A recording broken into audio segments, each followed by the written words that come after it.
Shifting নালনেস মানে কি তোর হাইড্রোনিউমো মানে কি নিচের দিকে জল থাকবে উপরে হাওয়া, তাহলে মাঝখানে একটা ফ্লুইড লেভেল। এবার সেই লেভেলটা তোকে কিভাবে হরাইজন্টাল ফ্লুইড লেভেলটা কিভাবে করবি, মানে অ্যান্টেরিয়র, ল্যাটারাল এবং পস্টেরিয়র ওয়াল বরাবর, চেস্ট ওয়াল বরাবর আমরা পারকাশন করে করে দেখবো। ঠিক আছে, সাপোজ অ্যান্টেরিয়র ওয়ালে মিড ক্ল্যাভিকুলার লাইনে যে পারকাশন করে যে পয়েন্টটা পেলাম সেখানে মার্ক করলি, ল্যাটারালি একটা মার্ক করলি, আর পস্টেরিয়র মিড মানে স্ক্যাপুলার লাইনে একটা মার্ক করলি। সেটা যদি জয়েন করি সেই তিনটে লাইন, দেখা যাবে একটা হরাইজন্টাল লাইন হচ্ছে, that is horizontal fluid level. ঠিক আছে, মানে পারকাশন করতে করতে এলি, ওপরে কি হবে, টিম্পে রেজোনেন্ট হবে, তারপরে ডাল হবে। যে পয়েন্টে তুই পাচ্ছিস রেজোনেন্ট থেকে ডাল হচ্ছে সেই পয়েন্টটা মার্ক কর। ঠিক আছে, সেটা যদি আমরা তিনটে পয়েন্ট জয়েন করি তো দেখা যাবে একটা হরাইজন্টাল ফ্লুইড লেভেল পাচ্ছি। ঠিক আছে, আর আরেকটা জিনিস শিফটিং ডালনেস। শিফটিং ডালনেস কিভাবে দেখি, পেশেন্ট সিটিং পজিশনে থাকবে, আমরা মিড ক্ল্যাভিকুলার লাইন বরাবর পারকাস করে দেখবো। ঠিক আছে, যে পজিশনে আমরা পেলাম, ঠিক আছে, সেইখানে মার্ক করে দিলি, তারপর পেশেন্টকে শুয়ে পড়তে বলবি। শুয়ে পড়ার পর কিছুটা ওয়েট করে তারপর আবার সেই জায়গাটা পারকাস কর, যেখানে ডাল ছিল সেটা কি হবে, রেজোনেন্ট হবে। ঠিক আছে, দ্যাট ইজ শিফটিং ডালনেস, আর কিছু নয়। আর আরেকটা জিনিস যেটা বললাম সাকাশন স্প্ল্যাশ, কি হয় এটা ইউজুয়ালি করা হয় না, তবু যেটা মেথডস হচ্ছে যে জায়গাটায় তুই হরাইজন্টাল ফ্লুইড লেভেল পেলি, মানে এয়ার অ্যান্ড ওয়াটারের মাঝে যে জায়গাটা, সেখানে বলছে স্টেথোটা রেখে তুই একটা হাতে স্টেথোটা ধরবি, তারপর পেশেন্টকে এরকম ভিগোরাসলি মুভ করতে হবে সাইড টু সাইড। ঠিক আছে, সেইখানে যদি তোর এয়ার ফ্লুইড লেভেলটা কি হবে, একটা সাউন্ড শুনতে পাবি, আমরা অসকালটেশনে একটা সাউন্ড শুনতে পাবো, দ্যাট ইজ কল্ড সাকাশন স্প্ল্যাশ, আর কিছুই না। ঠিক আছে, তো এই কার্ডিনাল সায়েন্স যদি বলে তিনটে কার্ডিনাল সায়েন্স, তখন তোদের এই তিনটে জিনিস বলতে হবে। ঠিক আছে, এটা বলা হয়নি আগের দিন। বেশ, তোদের তো পরীক্ষার সময় চার্টস দেওয়া ছিল, অনেকে বলছিস যে আমাদের স্যার পড়ানো হয়নি সিএসএফ, প্লুরাল ফ্লুইড, কিন্তু দেখ এগুলো আলাদা করে পড়ানোর কিছু নেই, এগুলো তো as a part of theory তোদের হয়েছে। ঠিক আছে, যেমন প্লুরাল ইফিউশন পড়ানো হয়েছে যখন, তখন প্লুরাল ফ্লুইড অ্যানালিসিস পড়েছিস। ডিসিএলডি সিএলডি যখন পড়ানো হয়েছে তখন অ্যাসেটিক ফ্লুইড অ্যানালিসিস পড়ানো হয়েছে। ঠিক আছে, আর জিআই ক্লাসে নিশ্চয়ই তোদের এলএফটি ইন্টারপ্রিটেশন কিভাবে করে সেটা বলা হয়েছে একটা দুটো ক্লাস, মানে ফার্স্ট ক্লাসগুলোতে। ঠিক আছে, বিলিরুবিন মানে হাইপার বিলিরুবিনেমিয়ার একটা মানে ক্লাস রয়েছে সেখানে। আর একটা হলো তোর সিএসএফ যখন সিএসএফ ইনস্ট্রুমেন্ট যখন পড়ানো হয়েছিল তোদের লাম্বার পাংচার নিডল, তখন নিশ্চয়ই বলা হয়েছে। যাই হোক, তোদের অনেক রকম প্রবলেম হচ্ছিল, আমি যেটা দেখলাম চার্টস অনেকে বলছিস পড়ানো হয়নি স্যার, বুঝতে পারছি না, তো তার জন্য এইটা আলাদা করে একটা ক্লাস নিচ্ছি। ঠিক আছে, পড়িস, বাড়িতে পড়তে হবে, না হলে হবে। ঠিক আছে, তো কি হয় দেখ, সেরাস ফ্লুইড কালেকশন কোথায় কোথায় হতে পারে আমাদের, প্লুরাল স্পেসে হতে পারে, পেরিটোনিয়াল স্পেসে হতে পারে। ঠিক আছে, তাহলে কেন হয়, প্রথমে আমরা প্লুরাল ফ্লুইডটাই আসছি। কি হয়, মেকানিজমটা কি, এই যে ফ্লুইড কালেকশন হচ্ছে নর্মালি প্লুরাল স্পেস কি হয়, একটা ভিসেরাল প্লুরা, একটা প্যারাটাল প্লুরা, তার মধ্যে নর্মালি কোনো ফ্লুইড থাকে, থাকে স্মল অ্যামাউন্ট অফ থাকে। ঠিক আছে, কত থাকে, লেস দ্যান 10 ml। ঠিক আছে, যদি অ্যাসাইটিস বলিস around up to 15 ml is normal, sorry 50 ml is normal. ঠিক আছে, তো সেই amount of fluid is not significant. কি হয় নর্মালি আমাদের, দেখ প্লুরাল ফ্লুইড বা অ্যাসাইটিক ফ্লুইড যেটাই বলিস, মেকানিজম অফ প্রোডাকশন হচ্ছে দুটো। একটা তোরা জানিস যে হাইড্রোস্ট্যাটিক প্রেশার যেটা বলি আমরা, ঠিক আছে, একটা কোনো ক্যাপিলারি হাইড্রোস্ট্যাটিক প্রেশার বলে একটা জিনিস হয়, সেটা কি করে, যদি হাইড্রোস্ট্যাটিক প্রেশার বেড়ে যায় তাহলে সেখান থেকে ফ্লুইড লিকেজ হবে। আর যদি অঙ্কোটিক প্রেশার বলে একটা জিনিস আছে, সেটা কি করে, সেটার কাজ কি, যে protein, oncotic pressure mainly exerted by certain proteins. ঠিক আছে, সেটা ধরে রাখে ফ্লুইডটা। এবার অঙ্কোটিক প্রেশার যদি কমে যায় তাহলে সেখান থেকেও ক্যাপিলারি লিকেজ হবে। ঠিক আছে, তাহলে কোনো একটা স্পেসে ফ্লুইড জমা হওয়ার, মানে পেরিটোনিয়াল হোক বা প্লুরাল স্পেসে হোক, ফ্লুইড জমা হওয়ার এই দুটো কারণ একটা হতে পারে, যে হয় হাইড্রোস্ট্যাটিক প্রেশারটা বেড়ে গেছে, না হয় কোলোয়েডাল অঙ্কোটিক প্রেশারটা কমে গেছে, তাই তো, এটা একটা মেকানিজম গেল। এবার মানে বাই দিস মেকানিজম, এই মেকানিজমের মাধ্যমে যদি তোর প্লুরাল ফ্লুইডে বা পেরিটোনিয়াল ফ্লুইডে ফ্লুইড জমা হয়, তখনই সেটা সব সময় মনে রাখবি সেটা হবে ট্রান্সুডেটিভ। যদি প্লুরাল ফ্লুইডে আমরা বলি সেটা ট্রান্সুডেটিভ হবে, আর যদি অ্যাসাইটিক ফ্লুইড বলি তাহলে সেটা কি হবে, হাই স্যাগ হবে, হাই স্যাগ হবে। ঠিক আছে, তোরা অলরেডি জানিস বলে আমি টার্মগুলো বলছি। ঠিক আছে, আর একটা মেকানিজম কি হয়, দেখ কন্টিনিউয়াসলি আমাদের এই যে প্লুরাল স্পেসে 10 ml মতো ফ্লুইড থাকে, সেটা কিন্তু মানে একটা কনস্ট্যান্ট নয়, সেখানে প্লুরাল ফ্লুইড কন্টিনিউ প্রোডাকশন হচ্ছে, সেখান থেকে রিঅ্যাবজর্পশন হচ্ছে বাই সাম মেকানিজম। সেখানে কি আছে, লিম্ফ্যাটিক্স রয়েছে, সেই লিম্ফ্যাটিক্স দিয়ে রিঅ্যাবজর্পশন হচ্ছে, ঠিক আছে। বা কিছু হয় মানে আর কি হয় যে ধর কোনো একটা ইনফ্লামেশন হলো, নিউমোনিয়া হলো কোনো একটা, সেখানে কি হবে, ক্যাপিলারি লিকেজ হবে। তো এক্সুডেটিভ বলে যে প্লুরাল ইফিউশনটা হয় তার মেকানিজম হচ্ছে যে প্লুরাল ফ্লুইড প্রোডাকশন হচ্ছে যতটা, সেই রেটে কিন্তু রিঅ্যাবজর্পশন হচ্ছে না, ঠিক আছে। মানে লিম্ফ্যাটিক্স দ্বারা যে অ্যাবজর্পশনটা হয় সেই অ্যাবজর্পশনটা হচ্ছে না, তার জন্য সেখানে প্লুরাল ফ্লুইড অ্যাকুমুলেশন হচ্ছে, ঠিক আছে। অর কি হচ্ছে, due to some inflammatory reaction there is leakage of capillary fluid as well as protein. এবার যখন কোনো ইনফ্লামেটরি রিয়াকশন হবে সেখানে ফ্লুইডের সঙ্গে প্রোটিনও লিক হবে, ঠিক আছে। এইটা হচ্ছে এক্সুডেটিভ কোনো ইফিউশন হলে, প্লুরাল ইফিউশন হলে তার মেকানিজম হচ্ছে হয় মানে ড্রেনেজ হচ্ছে না via lymphatics, or due to some inflammatory reaction there is capillary leakage of fluid as well as protein. তার জন্যই আমরা এক্সুডেটিভ ইফিউশনে প্রোটিনটা বেশি পাই, ঠিক আছে। বোঝা গেল মেকানিজমটা। যদি ট্রান্সুডেটিভ হয় তার মেকানিজম হচ্ছে হয় হাইড্রোস্ট্যাটিক প্রেসার বেড়ে হবে, না হলে কলোয়েডাল অঙ্কোটিক প্রেসারটা কমে হবে। আর যদি এক্সুডেটিভ হয় তাহলে সেখানে লোকাল কোনো ইনফ্লামেটরি রিয়াকশন হচ্ছে, ক্যাপিলারি লিকেজ বাড়ছে, তার সঙ্গে ফ্লুইডের সঙ্গে প্রোটিনও যাচ্ছে, ঠিক আছে। অথবা কোনো লিম্ফ্যাটিক অবস্ট্রাকশন হচ্ছে, ড্রেনেজ হচ্ছে না, তার জন্য সেখানে প্লুরাল ফ্লুইড যাওয়া হচ্ছে। This is the basic mechanism, ঠিক আছে। এটা হচ্ছে অ্যাসাইটিক ফ্লুইডের ক্ষেত্রেও সেম। যদি তোর লো স্যাগ অ্যাসাইটিস হয় তাহলে যেটা বললাম ক্যাপিলারি লিকেজ আর ড্রেনেজ হচ্ছে না, আর যদি হাই স্যাগ হয় তাহলে hydrostatic and colloidal oncotic pressure is responsible, ঠিক আছে। এই অবধি বোঝা গেল? বেশ, দেখ ঠিক আছে, এগুলো তোরা জানিস আর নতুন করে কিছু বলার নেই। ভিসেরাল অ্যান্ড প্যারাইটাল এপিথেলিয়াম যেটা থাকে, মানে প্যারাইটাল প্লুরা যেটা থাকে, সেটা কি দিয়ে লাইন হয়, line by some mesothelial cell, ঠিক আছে। This is actually a ultra filtrate of plasma, ঠিক আছে। আর যেগুলো এতক্ষণ বললাম তো, continuously depending on hydrostatic pressure, plasma oncotic pressure and permeability of capillary in the parietal pleura, ঠিক আছে। This is normal pleural fluid is nothing but ultra filtrate of plasma, কিন্তু এখানে প্রোটিনটা একটু কম থাকে। এইগুলো তোদের জানার দরকার নেই, পিএইচ, স্পেসিফিক গ্র্যাভিটি, এগুলো জানার দরকার নেই। কজেস, কি কি কজেস হতে পারে? Transudative and exudative. Transudative cause congestive cardiac failure, cirrhosis of liver, hypoproteinaemia and pulmonary embolism, ঠিক আছে। এটা হচ্ছে দেখ, এগুলো মেনলি হচ্ছে সিস্টেমিক কজ থেকে হয়। আর এক্সুডেটিভ কজ যদি বলিস তাহলে লোকাল কজ থেকে হবে। কোনো ইনফেকশন হতে পারে, parapneumonic infection or tuberculosis, pulmonary infarction, ঠিক আছে। এই জিনিসটা কিন্তু আলাদা। এখানে পালমোনারি এম্বোলিজম হলে ট্রান্সুডেটিভ হবে, ঠিক আছে। আর যদি ইনফাকশন হয় সেখানে এক্সুডেট হবে, ঠিক আছে। আর কি হতে পারে? Some collagen vascular disease like rheumatoid arthritis, SLE, acute pancreatitis, trauma to the chest wall, malignancy can be lymphoma or bronchogenic carcinoma, ঠিক আছে। Or mesothelioma. মেসোথেলিওমা কি? Tumour of pleural lining, pleural, ঠিক আছে। That is mesothelioma. এগুলো হতে পারে। তো local cause থেকে এক্সুডেটিভ কজেস হতে পারে। কি দেখি, this is the difference between transudative and exudative. Mainly হচ্ছে এটা নন ইনফ্লামেটরি কজেস, এটা বললাম তো, সিস্টেমিক কজ থেকে হয়। এক্সুডেটিভ মেনলি ইনফ্লামেটরি কজেস থেকে হয়। ট্রান্সুডেটিভ ইউজুয়ালি বায়োল্যাটারাল, দেখবে হার্ট ফেলিওরের পেশেন্টের বায়োল্যাটারাল প্লুরাল এফিউশন হয়, ঠিক আছে। আর এক্সুডেটিভ হচ্ছে মেনলি ইউনিল্যাটারাল। মেকানিজম যেটা বললাম, increased raised hydrostatic pressure or reduced colloidal oncotic pressure, and in exudative cases increased capillary permeability or lymphatic obstruction, ঠিক আছে। এখানে কি হবে? অ্যাপিয়ারেন্স যদি ট্রান্সুডেটিভ হয় ক্লিয়ার হবে or straw color হবে, আর যদি এক্সুডেটিভ হয় এখানে টার্বিড হবে or cloudy or it can contain some amount of clots থাকতে পারে, ঠিক আছে। কালার পেল ইয়েলো, ভ্যারিয়েবল হতে পারে depending upon the aetiology.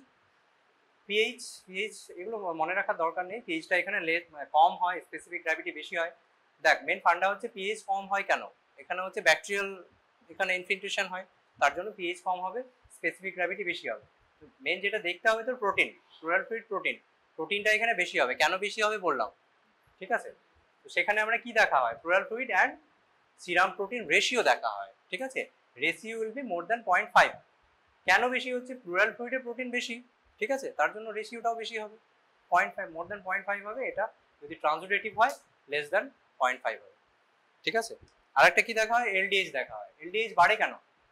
Exudative executive LDH বাড়ে কেন? এলডিএইচ মানে কি? Lactate dehydrogenase. ল্যাকটেট ডিহাইড্রোজিনেস কোথা থেকে আসে? দেখ, যখন কোনো ইনফ্ল্যামেটরি রিঅ্যাকশন হচ্ছে, সেখানে সেল ইনজুরি হচ্ছে, অ্যাপোটোসিস নেক্রোসিস হচ্ছে, সেই তখন সেল ডেথ হলে সেখান থেকে এনজাইমস গুলো বেরোবে, সেলের ভেতরে যে এনজাইমস গুলো ছিল সেগুলো বেরোবে, তাহলে এলডিএইচও বেরোবে। তার জন্য এখানে এলডিএইচটা বেশি হবে। আমরা এখানে অ্যাবসলিউট ভ্যালুটা জেনারেলি দেখি না, কি দেখি? এখানে রেশিওটা দেখি, plural fluid and serum LDH ratio, that will be more than 0.6। ঠিক আছে? আর এগুলো তোদের না জানলেও হবে। অ্যালকালাইন ফসফেটের সেলস, সেলস কি হবে? এক্সুডেটিভ যদি হয় তাহলে মেনলি ইনফ্লামেটরি সেলস, নিউট্রোফিলস থাকবে। ঠিক আছে? আর যদি ট্রান্সুডেটিভ হয় mainly few lymphocyte or mesothelial cells থাকবে। ঠিক আছে? এই অবধি বোঝা গেল? এবার আমরা কি বলি? এটা লাইটস ক্রাইটেরিয়া, তাই তো? লাইটস ক্রাইটেরিয়া একই জিনিস, কিছুই নয়। Pleural fluid protein by serum protein more than 0.5, LDH, pleural fluid LDH divided by serum LDH will be more than 0.6, or pleural fluid LDH above 2/3 upper limit of normal serum LDH. So what is the value of normal serum LDH? এখানে যেটা বলেছে pleural fluid LDH above 2/3 of upper limit of normal serum LDH, তাহলে এটা calculate করতে গেলে তোদের normal serum LDH value কত সেটা জানতে হবে, তাই তো? কত? 150 to 300 ইজ নরমাল এলডিএইচ। ঠিক আছে? এটা রেশিও বলছি না, এটা অ্যাবসলিউট লেভেলটা বলছে। ঠিক আছে? তুই যদি রেশিও করতে চাস তখন এটা দেখতে হবে। আর আইডিয়ালি যখন আমরা কোনো একটা প্লুরাল ইফিউশনের পেশেন্টের প্লুরাল ফ্লুইড অ্যানালাইসিসের জন্য পাঠাচ্ছি, সাইমultaneously আমাদের ব্লাডেরও একটা মানে এলএফটি করতে হবে প্রোটিনটা দেখার জন্য, আর তার সাথে একটা এলডিএইচও পাঠাতে হবে, তবেই আমরা এটা কম্পেয়ার করে দেখতে পাবো। ঠিক আছে? তাহলে আউট অফ 3 যে কোনো একটা যদি ক্রাইটেরিয়া ফুলফিল করে তাহলে আমরা বলতে পারি এটা এক্সুডেটিভ ইফিউশন। ঠিক আছে? এবার এক্সিকিউটিভ ইফিউশন হলে তার কজ কি হতে পারে সেগুলো বললাম আগের স্লাইডে। ঠিক আছে? এই অবধি কোনো কনফিউশন নেই তো? ঠিক আছে? এটাও কিন্তু অনেকের ভুল হচ্ছে পরীক্ষার সময়, তার জন্য জিজ্ঞেস করছি। বেশ, এবার অ্যাপিয়ারেন্স, অ্যাকর্ডিং টু অ্যাপিয়ারেন্স দেখ, যদি যেটা বললাম তোর যদি ট্রান্সুডেটিভ হয় এটা ক্লিয়ার হবে, স্ট্র কালার্ড হবে, এক্সিকিউটিভ হলে ওপেক টার্বিড হবে। যদি আরবিসি থাকে, সরি যদি ডাব্লিউবিসি থাকে, it can be due to মানে টার্বিড যদি হয় it can be due to RBC or lipid. যদি সেন্ট্রিফিউজ করি আমরা তাহলে সুপারনেটেন্ট পার্ট যদি ক্লিয়ার হয়ে যায় তাহলে it is due to WBC, আর যদি ক্লিয়ার না হয় তাহলে এটা due to lipid. Red colour কখন হবে? মানে কোনো একটা প্লুরাল ফ্লুইড অ্যাসপিরেট করলেই দেখছিস একদম হেমারেজিক আসছে, টিউবারকুলোসিস, ম্যালিগন্যান্সি এগুলোতে হতে পারে, pulmonary infection. Brown colour long standing, এটা যখন আরবিসিটা লাইজ হয়ে যাবে তখনই ব্রাউন কালার পাবি। ঠিক আছে? ব্লাড টিনড আরবিসি কাউন্ট জেনারেলি হচ্ছে 5000 to 10,000। মেনলি মনে রাখবি হচ্ছে ট্রান্সুডেটিভ হলে ক্লিয়ার স্ট্র কালার হবে, এক্সিকিউটিভ হলে টার্বিড আর ওপেক হবে।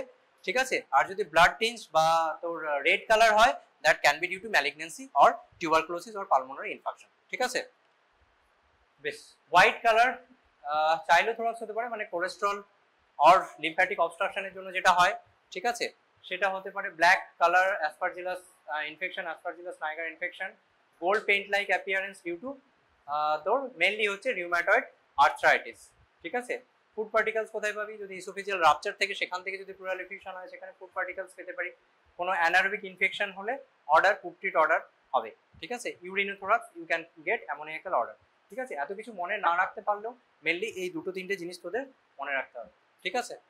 বেশ, এগুলো দেখ, chylothorax, milky white pleural fluid, this is turbid greenish of rheumatoid arthritis, cholesterol rich pleural fluid. আর একটা হচ্ছে রেডিস, যেটা বললাম হেমারেজিক হয় in case of TB malignancy. ঠিক আছে? ফিজিক্যাল এক্সামিনেশনে লাগবে না। গ্লুকোজ, গ্লুকোজ কি হবে? যদি এক্সিকিউটিভ ইফিউশন হয় তাহলে গ্লুকোজ উইল বি লেস। ঠিক আছে? In transudative glucose will be normal. বেশ, এলডিএইচ যেটা বললাম, enzyme which increases due to tissue breakdown. ঠিক আছে? It increases mainly in exudative effusion. Pleural ফ্লুইডে অ্যামাইলেজ বাড়ছে, কখন পাবি? প্যানক্রিয়াটাইটিস, প্যানক্রিয়াটাইটিস হয়ে সেখান থেকে প্লুরাল ইফিউশন হয়েছে, অ্যামাইলেজ লাইফে বেশি থাকবে। ঠিক আছে? আর একটা হচ্ছে অ্যাডিনোসিন ডিঅ্যামাইনেজ। ঠিক আছে? অনেকে অ্যাডিনোসিন ডিঅ্যামাইনেজের নামই শুনিসনি, জানি না, পরীক্ষার সময় আমি জিজ্ঞেস করছি এডিএ বেশি হতে পারে প্লুরাল ইফিউশনে, কি স্যার এটা তো জানি না। Adenosine deaminase is a enzyme with significant indicator in cellular. কি হয় এখানে? টি লিম্ফোসাইট রিক্রুটমেন্ট হবে ডিউ টু টিউবারকুলোসিস হলে, সেখান থেকে actually this is a enzyme মানে অফ বেসিক্যালি TH4 মানে হেল্পার টি সেল 4 লিম্ফোসাইট। তো সেটা যদি তোর ব্রেকডাউন হয় সেখান থেকে অ্যাডিনোসিন ডিঅ্যামাইনেজ এনজাইম হয়।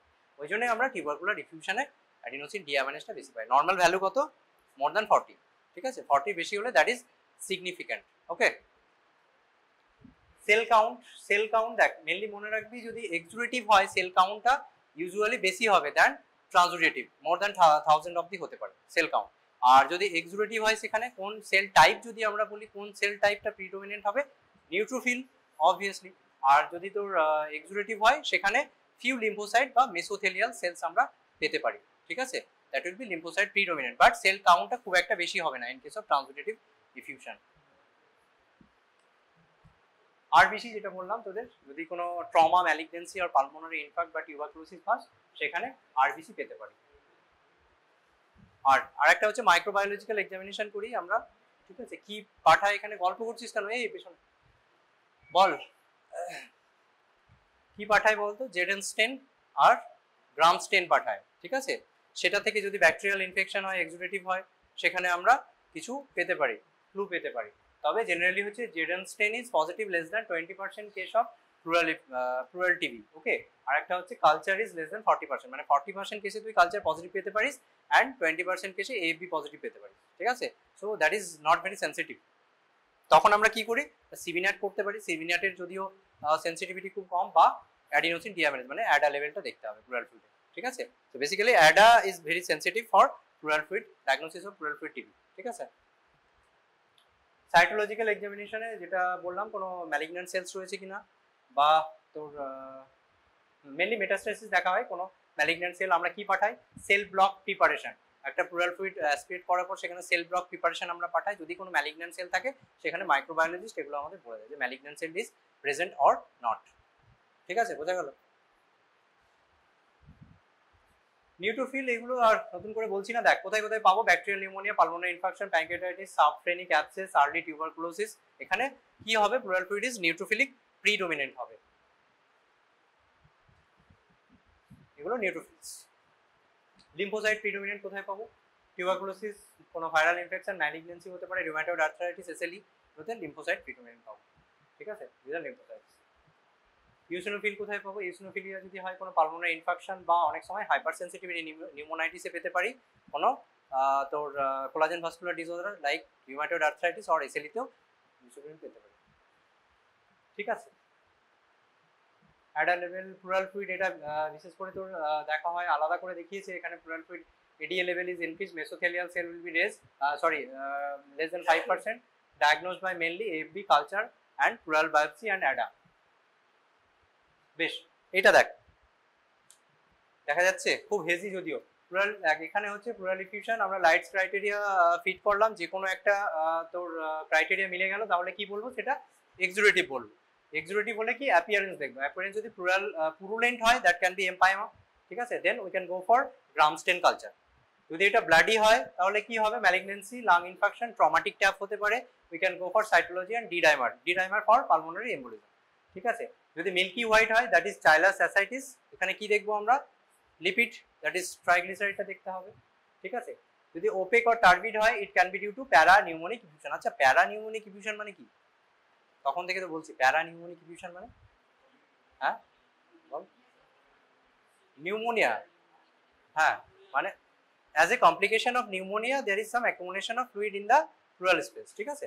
So parapneumonic effusion or collagen vascular disease or pancreatitis, তাহলে এইগুলো যদি আমরা সাসপেক্ট করি তাহলে কি একটা গ্রাম স্টেন কালচার করবো, একটা অ্যান্টি নিউক্লিয়ার অ্যান্টিবডি পাঠাবো, রিউমাটয়েড ফ্যাক্টর, অ্যামাইলেজ, লাইপেজ, এগুলো পাঠাবো, ঠিক আছে। If it is straw colour or serosanguinous, it can be tuberculosis, we can go for ZN stain or pleural biopsy, ঠিক আছে। আর যদি ট্রান্সুডেটিভ হয় তাহলে কি হবে, congestive cardiac failure, cirrhosis or pulmonary embolism, ঠিক আছে।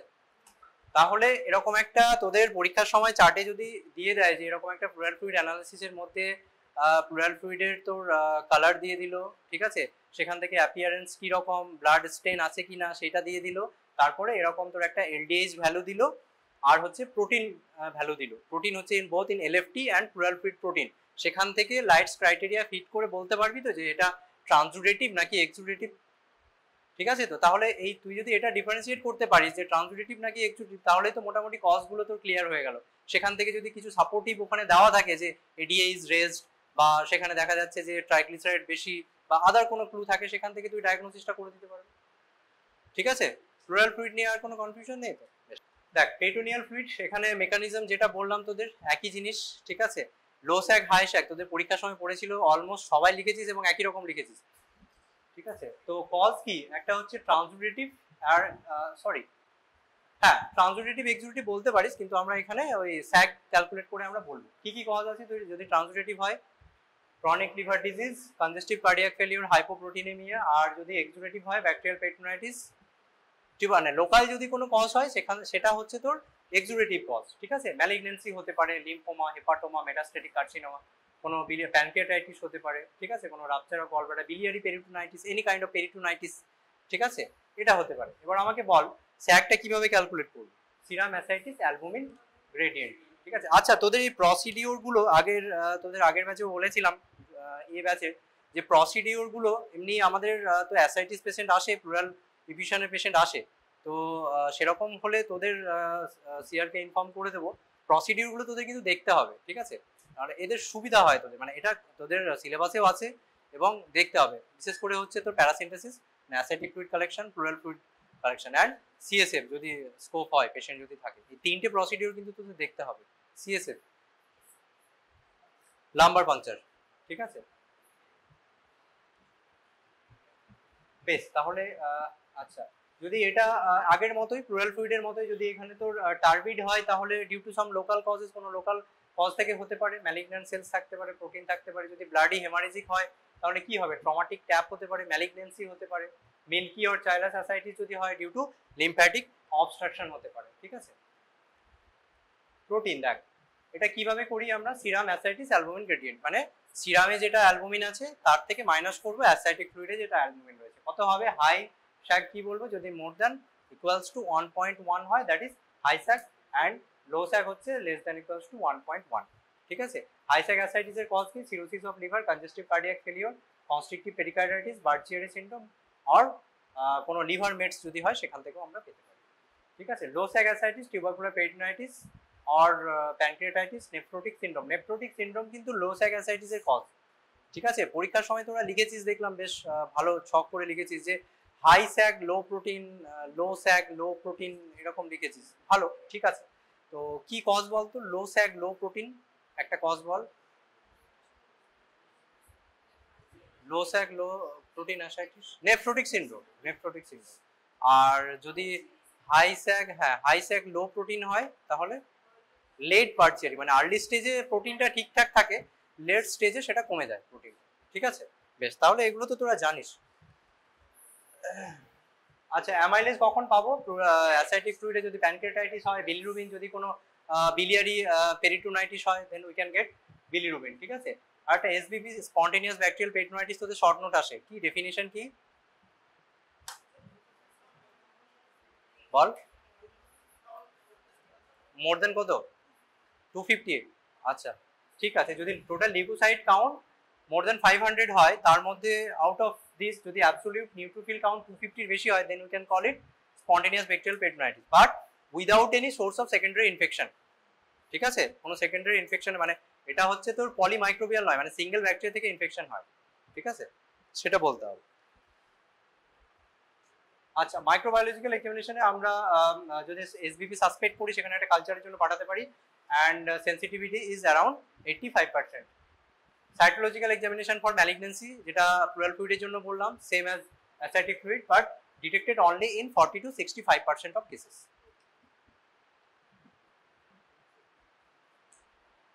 দেখ এগুলো একই জিনিস, ট্রান্সলেটিভ স্ট্র কালার, ঠিক আছে। সিরোসিস অফ লিভারে এগুলো কিভাবে, লিম্ফোসাইট যদি অ্যাকিউট কজ হয় স্পন্টেনিয়াস ব্যাকটেরিয়াল পেরিটোনাইটিস আর সেকেন্ডারি ব্যাকটেরিয়াল পেরিটোনাইটিস হলে নিউট্রোফিল প্রিডোমিনেন্টলি হবে। এখানে দেখ ডিফারেন্স বিটুইন স্পন্টেন, না এটা লাগবে না তোদের।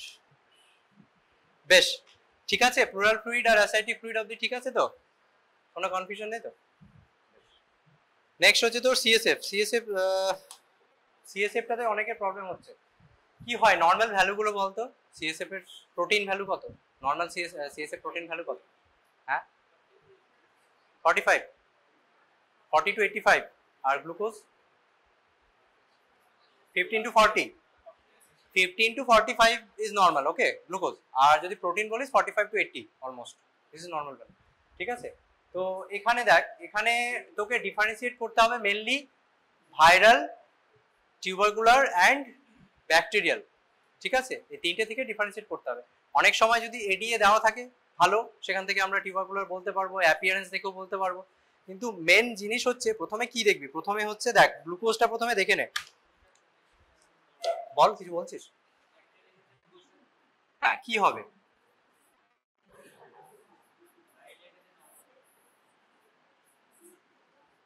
দেখ গ্লুকোজ নর্মাল হতে পারে, লো হতে পারে, ঠিক আছে? তাহলে গ্লুকোজটা যদি আমরা নর্মাল পেয়ে যাই তাহলে কি হতে পারে বল? গ্লুকোজ নর্মাল ব্যাকটেরিয়ালে হয়? হ্যাঁ, ভাইরাল, ভাইরাল হতে পারে। আর না, ফাঙ্গালে লো লো হবে। টিউবারকুলারে গ্লুকোজ কমে না, তাহলে ভাইরাল হতে পারে অর নর্মাল স্টাডি হতে পারে, তাই তো? ঠিক আছে, এবার যদি লো হয় তাহলে কি হবে? এটা ব্যাকটেরিয়াল হতে পারে অর টিউবারকুলার হতে পারে, মানে ব্যাকটেরিয়ালের মধ্যেই বলছি কিন্তু আলাদা করে আমি এটা লিখছি। অর টিউবারকুলার হতে পারে বা ফাঙ্গালও হতে পারে, ফাঙ্গালও হতে পারে, তাই তো? বেশ, এবার কি দেখবি, এবার আমাকে ভাইরালটা আলাদা হয়ে গেল, তাই তো? এবার আমাকে ব্যাকটেরিয়াল আর টিউবারকুলারের মধ্যে ডিফারেন্সিয়েট করতে হবে। তাহলে কি দেখবো এবার? হ্যাঁ, সেল সেল টাইপ দেখবো, সেল টাইপ, ঠিক আছে? সেল টাইপ যদি তোর লিম্ফোসাইট প্রিডোমিনেন্ট হয়, লিম্ফোসাইট প্রিডোমিনেন্ট যদি হয় তাহলে এটা টিউবারকুলার হবে, ঠিক আছে? আর যদি নিউট্রোফিল প্রিডোমিনেন্ট হয় তাহলে তাহলে সেটা হবে ব্যাকটেরিয়াল, ঠিক আছে? এইটুকু বোঝা গেল তো? তাহলে এইটা থেকেই মোটামুটি তুই ডিফারেন্সিয়েট করতে পারবি। এবার তুই বলবি ফাঙ্গালের সঙ্গে ভাইরালের কিভাবে ডিফারেন্সিয়েট করব, সেখানেও গ্লুকোজ কম হবে, ঠিক আছে? দেখ ফাঙ্গালে কি হবে, সেল টাইপ কি হবে, লিম্ফোসাইট না নিউট্রোফিল? ক্রনিক মেনিনজাইটিস মানে লিম্ফোসাইট প্রিডোমিনেন্ট হবে, তাহলে ভাইরালেও লিম্ফোসাইট প্রিডোমিনেন্ট, সেখানে মেনলি ডিফারেন্সিয়েট করতে হবে তোকে গ্লুকোজ দিয়ে। গ্লুকোজ যদি নর্মাল থাকে তাহলে ভাইরাল, গ্লুকোজ দেখ ফাঙ্গালে গ্লুকোজ খুব একটা কমে না, মানে ব্যাকটেরিয়ালে যতটা কমে ফাঙ্গালে অতটা কমবে না, তাও নর্মালের থেকে কম থাকবে, ঠিক আছে? এইবার তোর অ্যাপিয়ারেন্স থেকে আমরা কিছুটা আইডিয়া পেতে পারি, ঠিক আছে? যদি ব্যাকটেরিয়াল হয় তাহলে টার্বিড হবে, আর যদি ভাইরাল হয় তাহলে তোর ক্লিয়ার হবে, ঠিক আছে? আর ওপেনিং প্রেশার জেনারেলি আমরা ওপেনিং প্রেশার কখন দেখা হয়, যখন কালেকশন করছি তখনই দেখা হয়। এবার তোর কোশ্চেনে যদি মেনশন করে দেয় যে ওপেনিং প্রেশার মোরলেস নর্মাল, তাহলে দ্যাট ক্যান বি ভাইরাল, ঠিক আছে? টিউবারকুলার আর ব্যাকটেরিয়াল হলে সেটা বেশি হবে। নাও কামিং টু প্রোটিন, প্রোটিনটা কি হবে কোথায় বল? ভাইরালে বাড়বে না নর্মাল থাকবে? বাড়বে, কিন্তু খুব একটা বেশি হবে না, মাইল্ডলি এলিভেটেড হবে, ঠিক আছে? ব্যাকটেরিয়াল আর টিউবারকুলার দুটোতেই বাড়বে, মোরলেস 500 অবধি যেতে পারে, কিন্তু ব্যাকটেরিয়ালে বেশি বাড়ে, ঠিক আছে? Increase in sell count is more in bacterial meningitis, ঠিক আছে? আর আদার আমরা যেগুলো করি, এডিএটা লেভেল দেখবো, সিএসএফ এডিএ লেভেল দেখবো, কালচার বল। হ্যাঁ, ক্লোরাইডও দেখতে পারি, ক্লোরাইডটা কম থাকবে এখানে। ফাঙ্গালে কি হবে, ফাঙ্গালে তোর কেওএইচ মাউন্ট করতে হবে, ঠিক আছে? কোনো ক্রিপ্টোকক্কাল মেনিনজাইটিস আছে কিনা সেটা দেখতে হবে, ঠিক আছে? এই জিনিসটা তোদের ইনিশিয়ালি দেখ, যখন পরীক্ষার সময় একটা চার্ট দেওয়া হচ্ছে তখন এত কিছু মাথায় থাকবে না।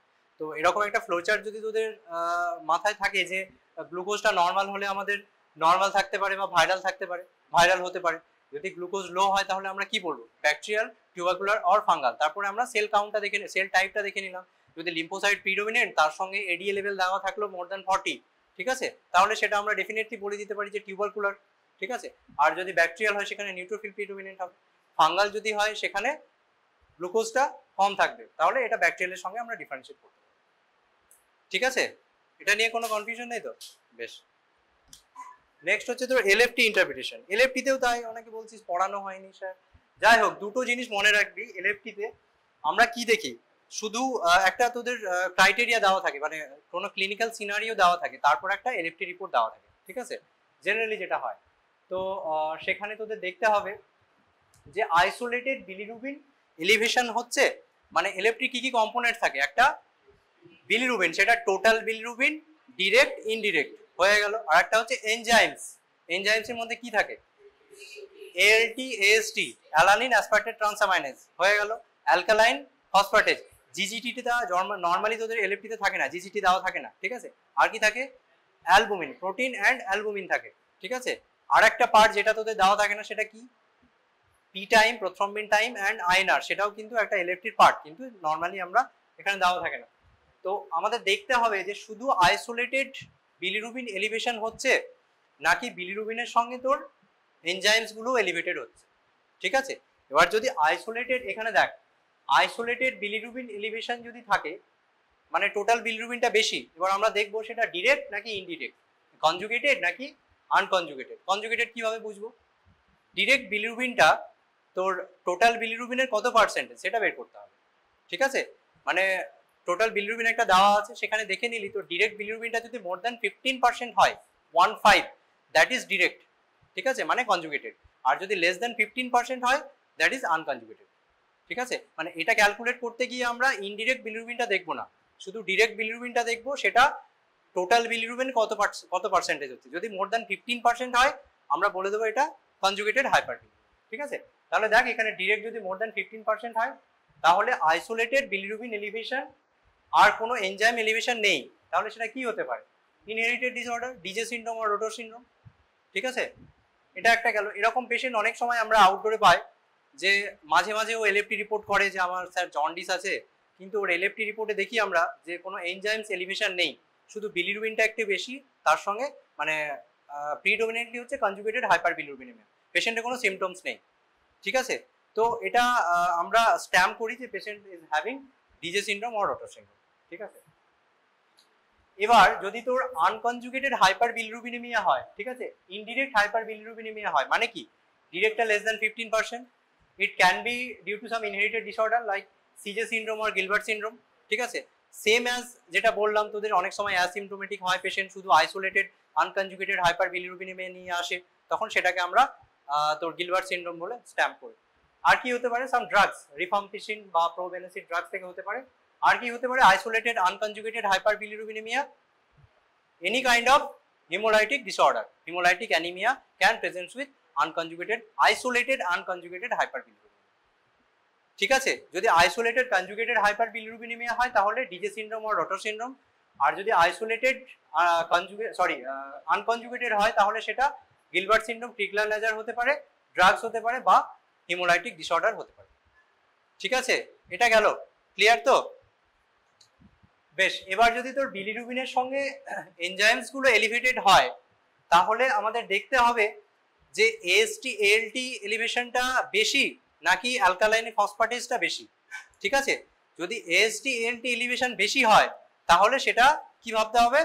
হেপাটোসেলুলার, কোনো হেপাটোসেলুলার প্যাথোলজি আছে, ঠিক আছে। That can be due to any cause, সেটা বলছি পরে। আর যদি অ্যালকালাইন ফসফেটেজটা বেশি হয় in respect to AST ALT তাহলে কোনো অবস্ট্রাকটিভ কজ আছে, that can be cholestasis intrahepatic or extrahepatic cholestasis, ঠিক আছে। এটুকু বোঝা গেল? তাহলে যদি হেপাটোসেলুলার কজ থেকে হয় তাহলে কি হতে পারে? কোনো ভাইরাল হেপাটাইটিস হতে পারে, অটো ইমিউন হেপাটাইটিস হতে পারে, আর কোনো ড্রাগ ইনডিউসড হেপাটাইটিস হতে পারে। এই তিনটে কজ মনে রাখবে, ঠিক আছে। আর যদি তোর কোনো কোলিস্ট্যাটিক প্যাটার্ন, মানে এখানে দেখ শুধু অ্যালকালাইন ফসফেট, মানে দুটোই বেশি আছে কিন্তু alkaline phosphatase is more than AST ALT, তাহলে সেটা কি ভাববো আমরা? কোনো অবস্ট্রাকটিভ কজ আছে। সেখানে কি করবো? একটা আল্ট্রাসাউন্ড করতে হবে, আল্ট্রাসাউন্ড করে দেখতে হবে কোনো এক্সট্রা হেপাটিক বিলিয়ারি রেডিকালস গুলো ডাইলেটেড কিনা, ঠিক আছে। যদি ডাইলেটেড হয় we can go for MRCP and CT, আর যদি ডাইলেটেড না হয় তাহলে আমাদের সেরোলজিক্যাল স্ক্রিনিং কিছু করতে হবে for viral hepatitis or auto immune hepatitis, ঠিক আছে। সেম অ্যাজ হচ্ছে যদি এখানে তোর নেগেটিভ রেজাল্টস পাই, মানে কোনো ভাইরাল স্ক্রিনিং করে আমরা কিছু পেলাম না, কোনো ড্রাগস, কোনো ইনটেকের কোনো হিস্ট্রি নেই, তখন আমরা তোর কোনো ভাইরাল ইটিওলজি আছে কিনা জানতে হবে, ঠিক আছে। এই নিচের পোর্শনগুলো তোদের না জানলেও হবে, ঠিক আছে। এই যে আমি বলছি এই পোর্শনগুলো তোদের না জানলেও হবে, শুধু এই পোর্শনটা, এই লেফট সাইডের পোর্শনটা আর এই রাইট সাইডের এই অবধি, ঠিক আছে, এইটুকু জানলেই হবে, ক্লিয়ার তো? যদি আইসোলেটেড, আরেকবার বলছি, আইসোলেটেড বিলিরুবিন এলিভেশন থাকে সেটা আমরা দেখব, মানে শুধু বিলিরুবিন এলিভেশন আছে, কোনো এনজাইমস এলিভেশন নেই, সেটা ডিরেক্ট হতে পারে, ইনডিরেক্ট হতে পারে। যদি ডিরেক্ট হয় তাহলে কি হবে? DJ syndrome, rotor syndrome. যদি ইনডিরেক্ট হয় তাহলে কি হতে পারে? পিগলার নাজার হতে পারে, গিলবার্ট হতে পারে, কিছু ড্রাগস হতে পারে, আর any kind of haemolytic anaemia হতে পারে, ইনএফেক্টিভ এরিথ্রোপয়েটিস। এবার যদি দুটোই বেশি আছে, বিলিরুবিনও বেশি আছে, এনজাইমসও বেশি আছে, এবার আমরা দেখবো AST/ALT-টা প্রিডোমিনেন্টলি বেশি নাকি অ্যালকালাইন ফসফেটেসটা প্রিডোমিনেন্টলি বেশি। যদি AST/ALT প্রিডোমিনেন্টলি বেশি হয় তাহলে হেপাটোসেলুলার কোনো প্যাথোলজি থেকে হচ্ছে। তাহলে কি কজ হতে পারে? ভাইরাল হেপাটাইটিস হতে পারে, autoimmune hepatitis or drug induced hepatitis, mainly এই তিনটে কজ। ঠিক আছে। আর যদি তোর অ্যালকালাইন ফসফেটেস বেশি হয় তাহলে কোনো অবস্ট্রাকটিভ কোলিস্টাসিস কজ, ঠিক আছে, কোনো গলস্টোন হতে পারে, ইন্ট্রাহেপাটিক কোনো কোলিস্টাসিস হতে পারে। ঠিক আছে, এই অবধি বোঝা গেল? বেশ, তাহলে এবার বল আর কি কনফিউশন হচ্ছে। প্লুরাল ফ্লুইড, অ্যাসাইটিক ফ্লুইড, তোর CSF আর লিভার ফাংশন টেস্ট, বল কিছু কনফিউশন? ঠিক আছে তো, তাহলে এগুলো বল এবার চার্টসগুলো। এটা কি আছে? অ্যাপিয়ারেন্স, এক নাম্বারটা দেখ, appearance clear, opening pressure মোরলেস normal, WBC count, আচ্ছা নর্মাল CSF কাউন্টস কত? কাউন্টস তো বলছি আমরা কত, 5 to 10, লেস দ্যান 10 হলে নর্মাল। ঠিক আছে, তাহলে দেখ এটা নর্মালি আছে, RBC নেই, প্রোটিন 30, ঠিক আছে, গ্লুকোজ 65, ঠিক আছে। তার মানে আমরা এই অ্যাকর্ডিং টু দিস চার্ট আমি যেটা বললাম, প্রথমে আমরা কি দেখবো? গ্লুকোজ দেখবো, ঠিক আছে, গ্লুকোজ নর্মাল, তাই তো। তারপরে দেখ সেল কাউন্ট এখানে কিছু দেয়নি, সেল কাউন্ট, সেল টাইপ সেরকম কিছু, WBC কাউন্ট নর্মাল আছে, তাহলে আর কোনো কোশ্চেনই আসছে না। এখানে দেখ প্রোটিনটাও নর্মাল, তার মানে কি এটা নর্মাল স্টাডি, তাই তো, নর্মাল স্টাডি। বেশ, এবার এই নেক্সট আয় 2 নাম্বারটা। এখানে দেখ এগুলো যা আছে আছে, তুই প্রথমে আমি যেটা বললাম সেইভাবে দেখ। গ্লুকোজ কম আছে, তাই তো, ব্যাকটেরিয়াল, গ্লুকোজ কম আছে, ঠিক আছে, তার মানে কি হতে পারে? ব্যাকটেরিয়াল হতে পারে, টিউবারকুলার হতে পারে, ঠিক আছে। এখন কিছু দেখিনি আমরা।